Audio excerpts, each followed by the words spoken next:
नमस्कार। आज हम एक बेहद दिलचस्प रक्षा प्रस्ताव की तह में जा रहे हैं।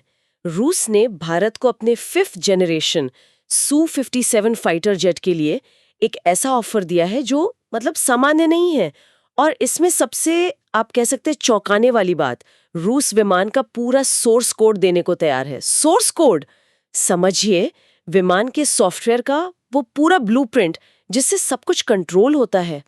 मॉडर्न मिलिट्री एविएशन की दुनिया में ऐसा बहुत कम या शायद कहें कि सुनने को ही नहीं मिलता। हमारे पास इस पर यूनाइटेड एयरक्राफ्ट कॉरपोरेशन की घोषणा और इससे जुड़े कुछ लेखों के हिस्से हैं। तो चलिए समझते हैं कि पेशकश क्या है, भारत के लिए इसके क्या मायने हैं। तो ये प्रस्ताव असल में है क्या? क्या है इसकी मोटी मोटी बात? देखिए, रूस ऑफर कर रहा है Su-57E, मतलब जो एक्सपोर्ट वर्जन है उसका लाइसेंस प्रोडक्शन भारत में हो।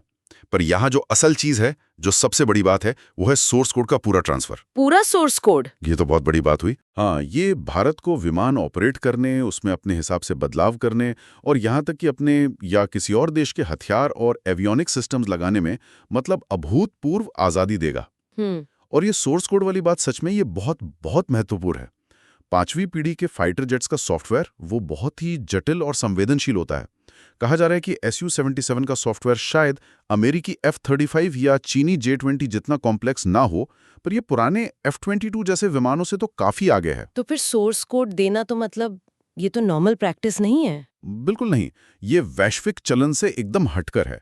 आप अमेरिका को देखिए, F-35 पर उनका इतना कड़ा नियंत्रण है कि सोर्स कोड शेयर करने का तो सवाल ही नहीं उठता।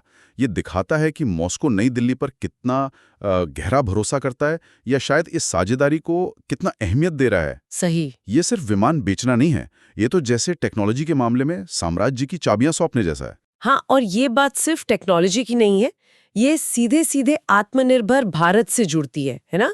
प्रस्ताव में लोकलाइजेशन मतलब स्थानीयकरण पर काफी जोर दिया गया है। जी बिल्कुल। इसका मतलब है कि विमान के बहुत सारे पार्ट्स, यूनिट्स और जो मुख्य घटक हैं, वो भारत में ही बनेंगे। इसमें भारतीय सिस्टम्स का इंटीग्रेशन भी शामिल है।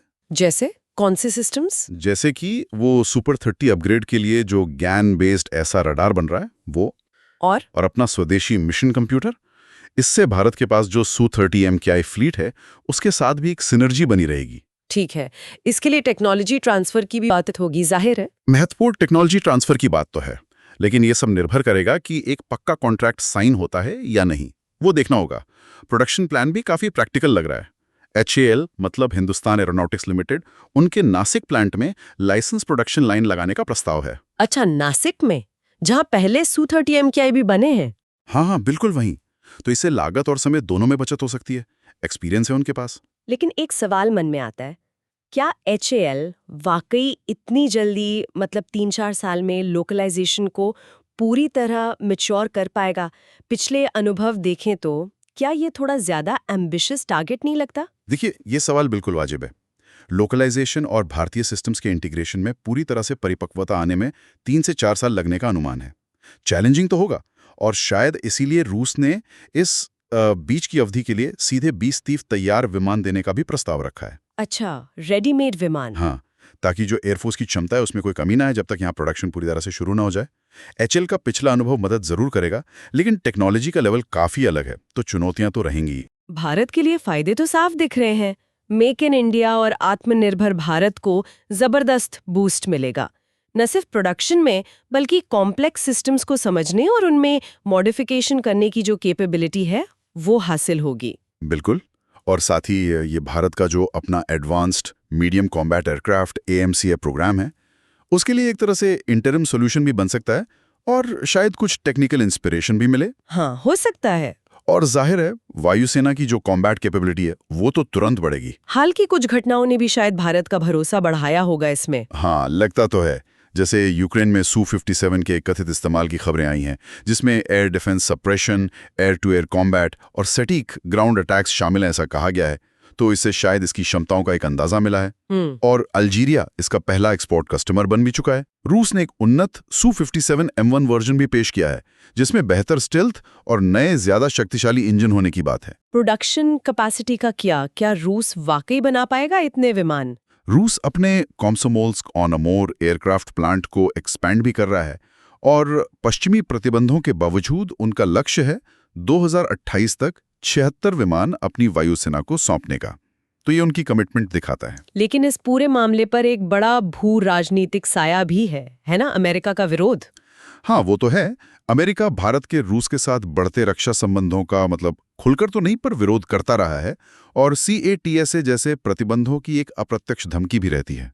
F-35 का ऑप्शन भी तो दिया गया था भारत को। हाँ, F-35 का विकल्प सामने रखा गया था, लेकिन उसके साथ जो ऑपरेशनल पाबंदियां जुड़ी हैं वो भारत की जो स्ट्रैटेजिक ऑटोनॉमी की नीति है उसके साथ शायद मेल नहीं खाती। हाँ, जैसे S-400 के मामले में भी भारत ने अमेरिकी दबाव को नहीं माना था। बिल्कुल। तो ये एक बहुत ही जटिल बैलेंस साधने वाला कदम होगा अगर ये डील आगे बढ़ती है तो। सही कहा। तो कुल मिलाकर देखें तो ये प्रस्ताव सिर्फ एक विमान का सौदा नहीं लगता।